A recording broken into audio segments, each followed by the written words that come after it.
Usap-usapan ngayon sa social media ang tungkol sa pag-alis ng apelyido ni Cheese Escudero sa IG ni Heart, kaya ang tanong, Heart Evangelista at Cheese Escudero hiwalay na nga ba? Ito ang buong detalye.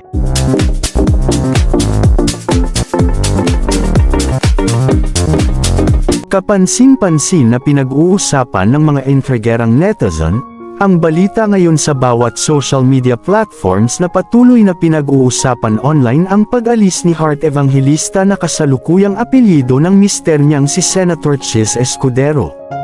Sa pagtanggal ni Heart ng apelyido ni Cheese Escudero sa kanyang social media, ang pagkalat ng balita na nagkakalabuan silang dalawa bukod dito ay mayroon siyang isang post sa IG nitong Lunes, kung saan wala siyang suot na wedding ring.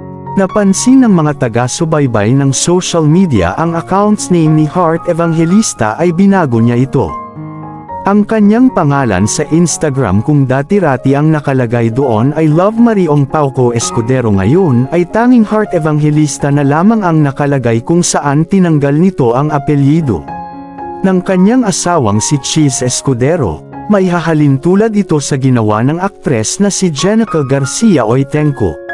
Nang alisin ito ang apelyido na Oitenco at ibinalik sa maiden name ni Jenica Garcia, sa bandang huli ay inamin din ito na hiwalay na silang mag-asawa. Sa ngayon nga pangamba ng mga fans ni Heart na maaaring may matinding pinagdaraanan silang mag-asawa na nagdesisyon siyang tanggalin ang pangalan ng mister sa social media. Sa post sa kanyang IG story noong Lunes, August na wala siyang suot na wedding ring, na sundan pa ito ng statement niya na less is starting to be more well sometimes. Napansin rin ng mga followers ni Heart na matamlay siya noong nakaraang Thanksgiving ng GMA7. Na tila may problema sila ni Cheese, kapansin-pansin daw kasing hindi gaanong umingiti si Heart, parang wala ito sa mood. Maging noong nakaraang SONA ay ramdam rin ng netizens ang pagiging tila matamlay sa pagitan ni Heart at Cheese Escudero. Sa ganitong observation ng mga netizens ay tila naipon kaya ito ang dahilan ng kumakalat sa isyung may pinagdadaanan ang kanilang relasyon.